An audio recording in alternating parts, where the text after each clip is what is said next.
জানেন তো, নতুন করে আরেকবার বিয়ে করতে ইচ্ছে হয়। খারাপ ভাববেন না, নিজের স্বামীকেই বিয়ে করতে ইচ্ছে হয়।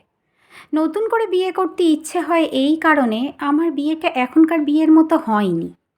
এখনকার বিয়ের মধ্যে যে এনজয় ব্যাপারটা আছে, শুধু আমার নয়, কিছু বছর আগে যাদের বিয়ে হয়েছে তাদের কোনো বিয়েতেই হয়তো এই এনজয় ব্যাপারটা ছিল না।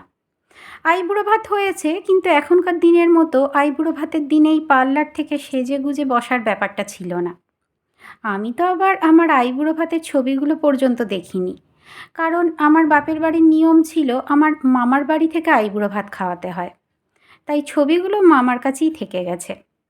এখনকার দিনের মতো তো তখন আর মোবাইল ছিল না, তাই ছবিগুলো দেখার সৌভাগ্য আর হয়ে ওঠেনি। আমার বিয়েতে সঙ্গীত, আংটি বদল, ব্যাচেলার পার্টি এসব কিছুই হয়নি। এখনকার ছেলে মেয়েরা বা তাদের বাবা মায়েরা খুব এনজয় করে। আর আমাদের বেলায় বিয়ে মানে দুঃখের সাগরে ভেসে যাওয়া।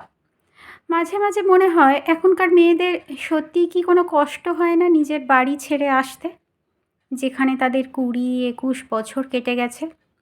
একটিবারের জন্যও কি চিন্তা হয় না এখনকার মেয়েদের, তাদের বিয়েতে তার বাবা কত টাকা খরচ করছে, কোথায় পাবে এত টাকা?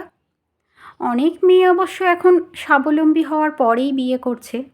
অনেকেই নিজের টাকা খরচ করছে নিজের বিয়েতে। তবুও আমার জানতে ইচ্ছে হয়, সত্যি কি তাদের কষ্ট হয় না? আমাদের বেলায় গায়ে হলুদে একটা হলুদ শাড়ি পরে এমনি নর্মাল সেজে গুজে গায়ে হলুদ করতে বসার নিয়ম ছিল। আর এখনকার দিনে কি সুন্দর পার্লার থেকে সেজে গুজে আসে, গায়ে হলুদ করতে বসে। খুব ইচ্ছে হয় জানেন তো, এইভাবে সেজে গুজে যদি বসতে পারতাম। রাতের যে সাজটা আমি সেজেছিলাম, সেটাও আমার এক ভাইয়ের বন্ধু আমাকে সাজিয়ে দিয়েছিল। রাতেও আমি পার্লার থেকে সেজে আসিনি।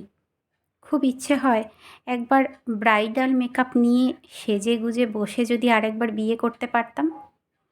খুব ইচ্ছে হয় সিঁদুর দানের পর চোখে সানগ্লাস পরে স্বামীর সঙ্গে ফটো তোলার।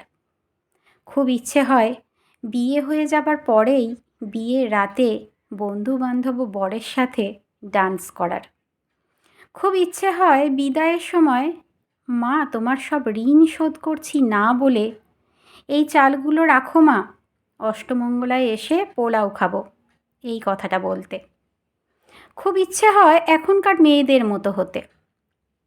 এখনকার মেয়েদের কষ্ট হয় না বলবো না, বাড়ি ছেড়ে আসতে অবশ্যই কষ্ট হয়, কিন্তু এখনকার ছেলে মেয়েরা এনজয় করতে জানে, যেটা আমরা জানি না বা জানতাম না।